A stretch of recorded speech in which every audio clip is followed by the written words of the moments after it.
50 biktima umano ng human trafficking ang nasagip ng NBI sa isang operasyon sa Cubao, Quezon City. May live report si John Consulta. John?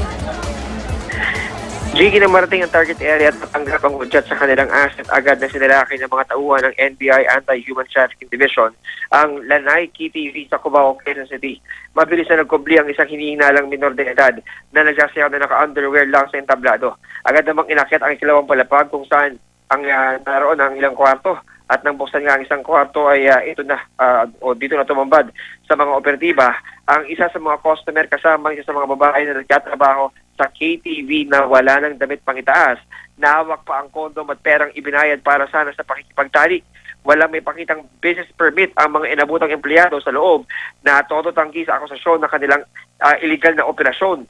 Agad inilabas ang may 50 nasa gitna kababaihan na na-recruit para sa ibang probinsya at galing sa karatig na lungsod sa Metro Manila. Inirekomenda ng NBI ang agarang pag-asara ng establishmento at pag-asampa ng patong-patong na kaso sa mga operator nito. G? John, unang-una yung mga biktima ay samba ang kumbaga pinanggalingan ng mga naging biktima. Karamihan ay sa mga probinsya. Marami doon sa mga nasagip ba, Jiggy, merong mga galing sa Visayas at sa Bicol region. Meron ding ilan na galing sa may bahagi ng Davao. Pero malaking bahagi malaking bilang ng mga na-rescue, Jiggy, ay galing na rin dito sa Metro Manila. Meron daw galing sa may area ng Malabon, sa may Valenzuela, meron pang sa may Mandaluyong at sa may Makati. At sinasabi nga ng NBI na sa kanilang surveillance at ginagamit lamang na front talaga itong KTV. Pagpasok sa loob ay meron ng mga lugar kung saan ay pipili na yung mga customer para makakuha ng kanilang bibitimahin.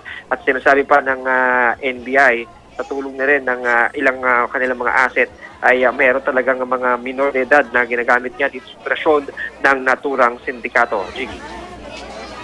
At John, itong mga operator, yung may-ari ng KTV ay ito ba yung mga Pilipino o foreigner at meron ba nahuli dun sa kumbagay panig ng management niyan? Merong inabutan na Jiggy na isang manager.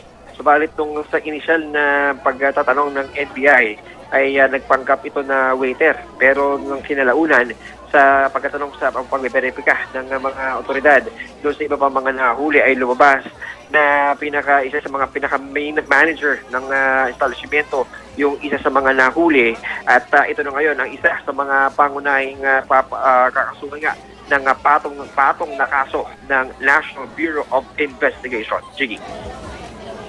Maraming salamat, John Consulta.